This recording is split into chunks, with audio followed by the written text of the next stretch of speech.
tudo bom?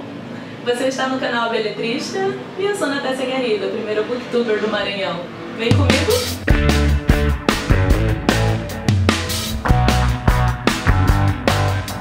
Bom, hoje eu vim trazer para vocês uma indicação de leitura maravilhosa, pelo menos eu gosto muito de mitologia e gostei muito de conhecer também mais histórias sobre mitologia nórdica, do Neil Gaiman. Eu fiquei muito curiosa em saber como que o Gaiman ele colocou essas histórias aqui, né? Conseguiu fazer essas compilações.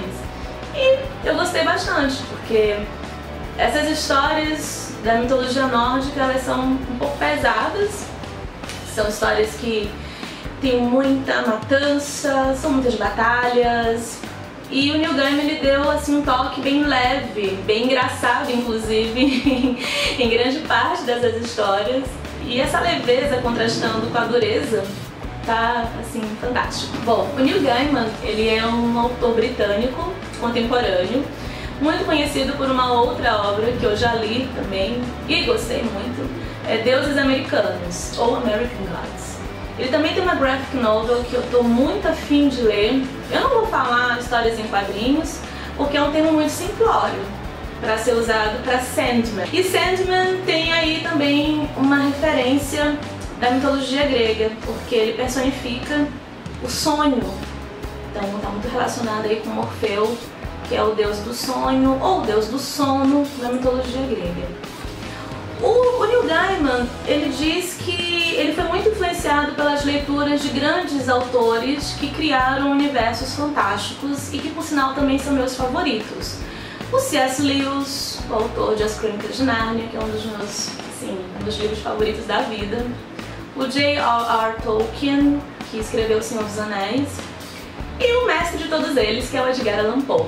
Então, não tinha como o Neil Gaiman não se tornar esse grande autor que ele é, que eu considero que ele seja. Bom, o que é mito? São todas as narrativas que são trazidas até nós ao longo dos séculos e que nos contam sobre a origem das coisas, sobre a origem do mundo, sobre a origem dos homens. Então nós vamos encontrar histórias que falam sobre o amor, sobre o ódio, sobre a inveja, sobre o início dos tempos, sobre o fim dos tempos, né, o juízo final.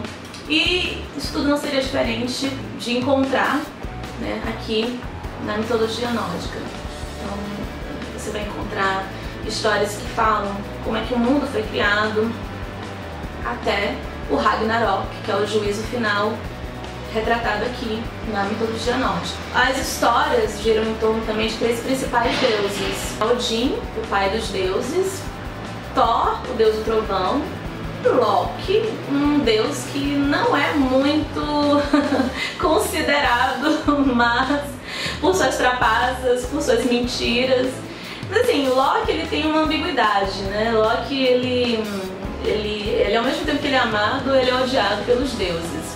Ele tem um juramento de sangue com Odin e com Thor, o que faz com que ele tenha que ser aturado ali em Asgard, que é onde a maioria dos deuses vivem. Existem 9 mundos na mitologia nórdica. Dentre eles, nós temos a Terra dos Gigantes e também o Midgard, que é onde os seres humanos nós vivemos, e por baixo desse nosso reino, né, tem aquela famosa serpente que acordará no dia do juízo final. Os mitos, de uma forma geral, eles também estão relacionados aos ritos, que são as práticas, né? Como é que nós, seres humanos, colocamos em prática essas histórias, essas crenças. São as cerimônias, são os sacrifícios, são as danças, enfim.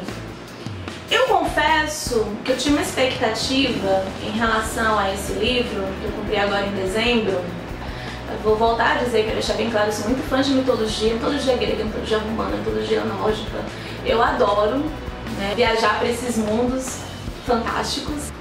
Mas eu tinha uma expectativa grande de encontrar aqui histórias das mulheres guerreiras, né? Histórias de deusas, porque eu sei que existem essas histórias.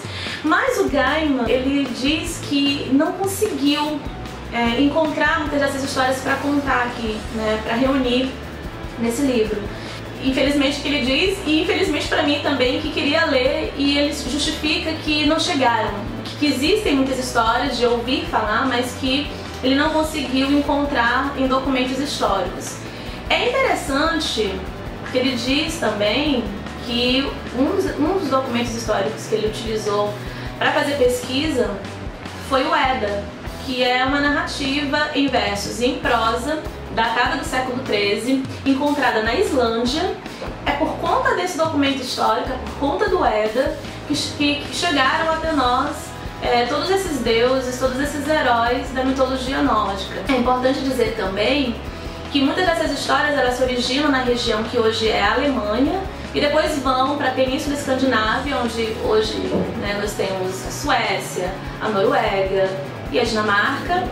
E depois elas chegam a que eles chamavam de Oeste, que na verdade é a Grã-Bretanha, é o norte da Grã-Bretanha, que pega ali a Escócia, a Irlanda e o norte da Inglaterra, que também foi para lá que os vikings conseguiram chegar. E muitas dessas histórias permaneceram também na cultura viking e depois na própria literatura inglesa.